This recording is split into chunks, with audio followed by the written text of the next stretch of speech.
Hello children, आज आपका जो टॉपिक है वो है विशेषण।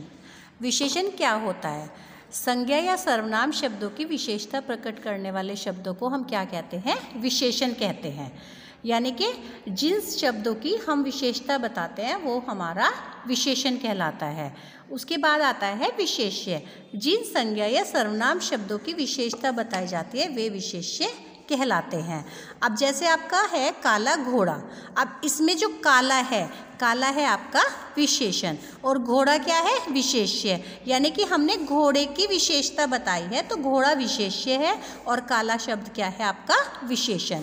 रंग बिरंगे गुब्बारे, रंग बिरंगे क्या है? इसमें विशेषण और गुब्बारे क्या है? विशेष्य। यानी कि विशेष्य की विशेषता बताई है तो विशेष्य की विशेषता बताई है तो ये क्या हो गया? आपका विशेषण। अब हम बात करते हैं विशेषण के भेद। विशेषण के 4 भेद होते हैं। सबसे पहले आता है आपका गुणवाचक विशेषण, संख्यावाचक विशेषण, परिमाणवाचक विशेषण और सार्वनामिक विशेषण। जो गुणवाचक विशेषण है उसमें क्या आता है? जो शब्द संज्ञा या सर्वनाम के गुण, दोष, आकार, रंग, रूप, स्वाद, स्वभाव आदि बताते हैं उन्हें गुणवाचक विशेषण कहते हैं। जैसे उपवन में सुंदर लड़की घूम रही है तो सुंदर क्या है? इसमें विशेषण। ये हो गया आपका गुणवाचक विशेषण।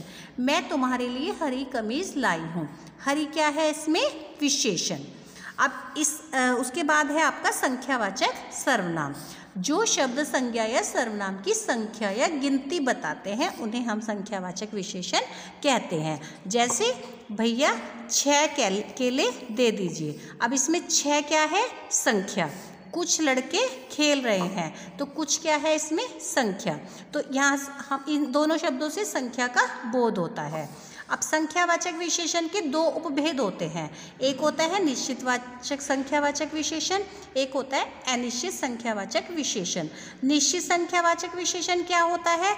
जैसे आपका 5वां, दूसरा, 4, 8 जिसमें संख्या निश्चित संख्या दी जाती है वो आपका निश्चित संख्यावाचक विशेषण होता है। अनिश्चित क्या होता है? जैसे कुछ लोग, कई औरतें। अब इसमें निश्चित संख्या नहीं दी गई है, इसमें कुछ दिया गया, हमें नहीं पता कि कितने लोग हैं, कुछ है तो इसलिए ये आपका अनिश्चित संख्यावाचक विशेषण हो गया। उसके बाद आता है आपका परिमाणवाचक विशेषण। जो शब्द संज्ञा या सर्वनाम की मात्रा यानी माप तोल बताते हैं वे परिमाणवाचक विशेषण कहलाते हैं। जैसे गड्ढे में बहुत पानी है तो बहुत क्या है? आपका परिमाणवाचक विशेषण। मुझे 2 मीटर कपड़ा दे दो। अब इसमें 2 मीटर कपड़ा ये आपका परिमाणवाचक विशेषण है। अब परिमाणवाचक विशेषण के भी 2 भेद होते हैं। जैसे आपके संख्यावाचक में भी 2 भेद हुए थे, इसी तरह से आपके परिमाणवाचक विशेषण में भी 2 भेद होते हैं। एक आता है आपका निश्चित परिमाणवाचक विशेषण। इसमें क्या है आपका? जैसे 1 किलो चीनी, तो इसमें निश्चित मात्रा दे दी गई है तो ये क्या है? आपका एक निश्चित परिमाणवाचक विशेषण। दूसरा आता है आपका अनिश्चित परिमाणवाचक विशेषण। इसमें भी जैसे थोड़ा दूध, अब इसमें हमें नहीं पता कितना दूध है तो इसलिए आपका अनिश्चित परिमाणवाचक विशेषण हो गया। उसके बाद आता है आपका सार्वनामिक विशेषण। जो सर्वनाम शब्द संज्ञा से पहले लगकर उसकी विशेषता बताते हैं सार्वनामिक विशेषण कहलाते हैं। जैसे यह लड़की बहुत सुंदर है तो अब संज्ञा क्या है? लड़की। अब लड़की से पहले क्या आया? हमारा सर्वनाम, तो ये क्या हुआ? आपका सार्वनामिक विशेषण।